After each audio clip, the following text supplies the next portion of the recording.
Good morning students. आज के इस वीडियो में हम ओजोन लेयर की इंट्रोडक्शन, उसकी डिप्लीशन और उसके के कॉन्सिक्वेंसेस के बारे में बात करेंगे कि ओजोन लेयर की डिप्लीशन की वजह से क्या प्रभाव पड़ता है।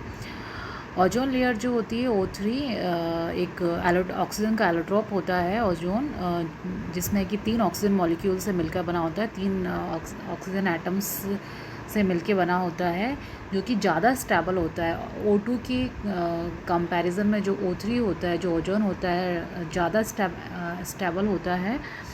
लगभग 90% जो ओजोन होती है वो स्ट्रेटोस्फीयर में पाई जाती है। अर्थ की सरफेस से लगभग 10 to 15 किलोमीटर की हाइट तक इसकी कंसंट्रेशन जो होती है 90% तक ओजोन की कंसंट्रेशन स्ट्रेटोस्फीयर के अंदर पाई जाती है। और जो सबसे ज़्यादा कंसंट्रेशन है वो लगभग 15 से 30 किलोमीटर के बीच में पाई जाती है।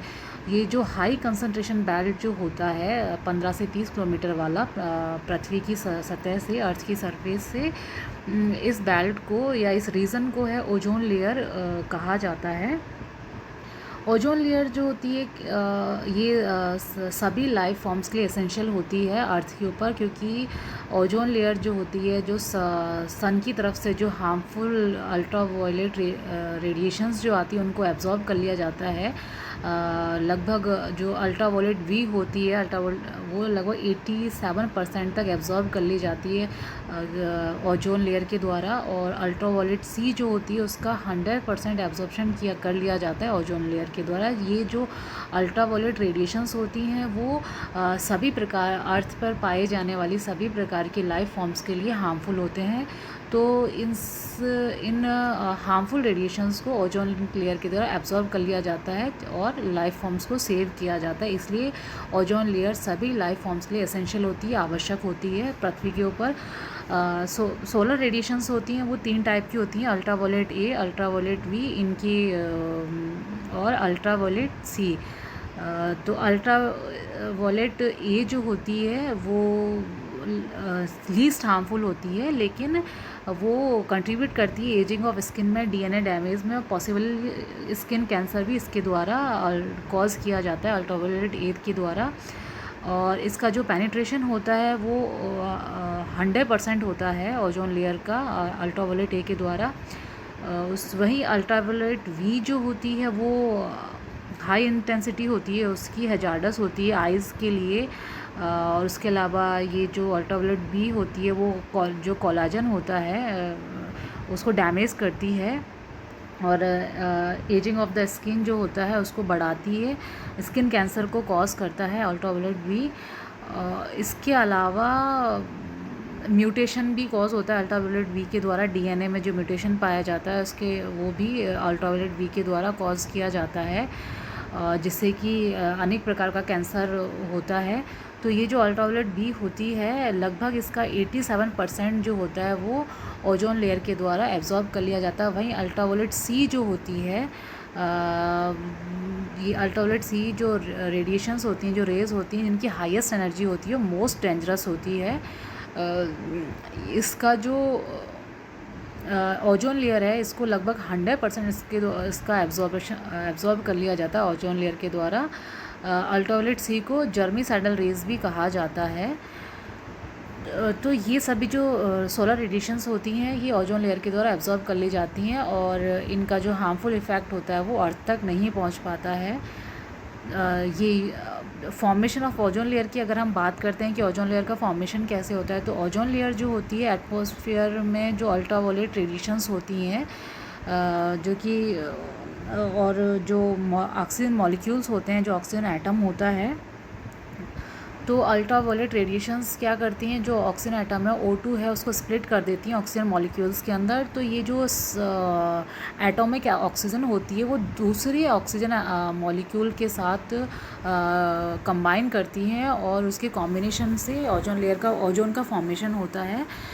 और ये जो ओजोन है मोस्टली स्ट्रेटोस्फीयर में पाई जाती है और एक शील्ड बनाती है ओजोन की। तो उस जो लेयर, वो जो शील्ड होती है, वो जो लेयर होती है उसे ओजोन लेयर कहा जाता है। तो इस प्रकार से ओजोन लेयर का फॉर्मेशन होता है।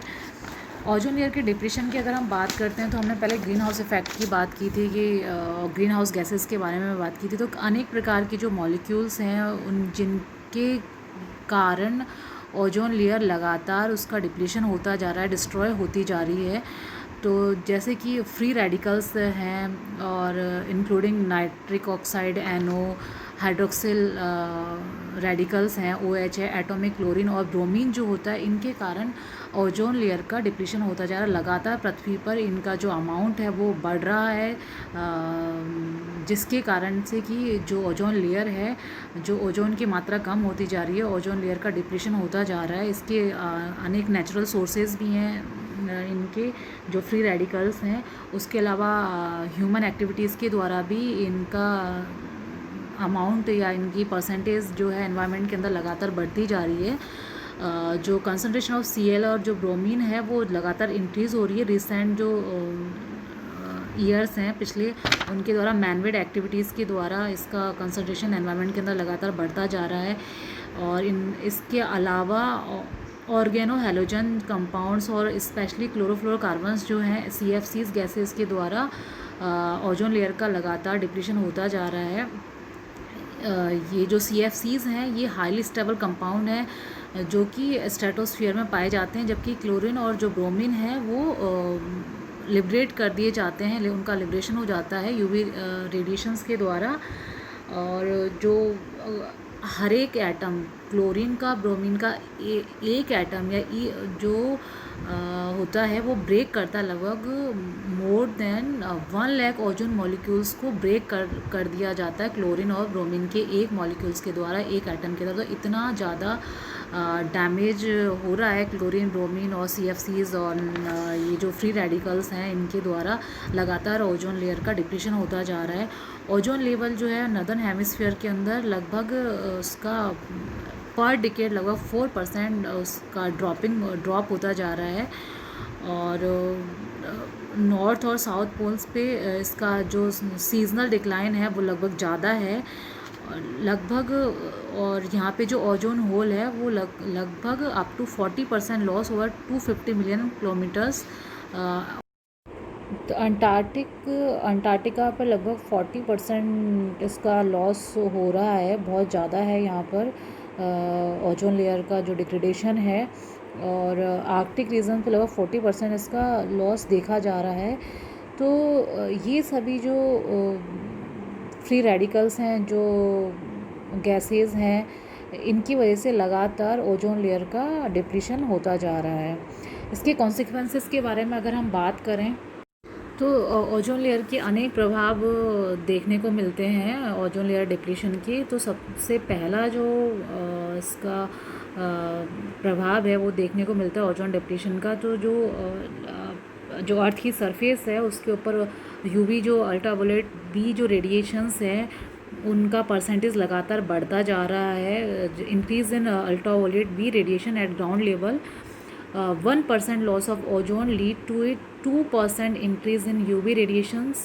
Continuous exposure to UV radiation affect humans, animals and plants and can lead to skin problems, aging like cancer, depression of immune system और corneal cataract and eye disease।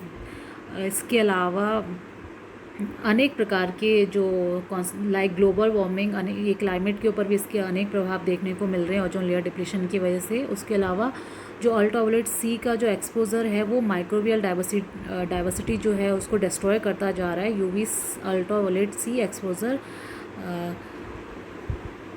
can destroy the microbial diversity, many members of which are immensely beneficially to the humans। जो ऐसे जो microbes जो human के लिए beneficial हैं वो उनका लगातार उनकी डाइवर्सिटी कम होती जा रही है या वो ख़त्म होते जा रहे हैं। इसके अलावा disturbance of the thermal structure of the atmosphere probably resulting in the change in the atmospheric circulation, reduction of the ozone greenhouse effect। Ozone is considered to be a greenhouse gases. A depleted ozone layer may partially dampen the greenhouse effect and the contribution of ozone as a greenhouse gas is very small. Changes in the tropospheric ozone and in the oxidizing capacity of the troposphere. तो ये सभी consequences जो हैं climate के ऊपर, plants के ऊपर, animals के ऊपर, ह्यूमंस के ऊपर ओजोन लेयर के डिप्रेशन की वजह से देखे जा रहे हैं, जो कि बहुत अधिक हार्मफुल है.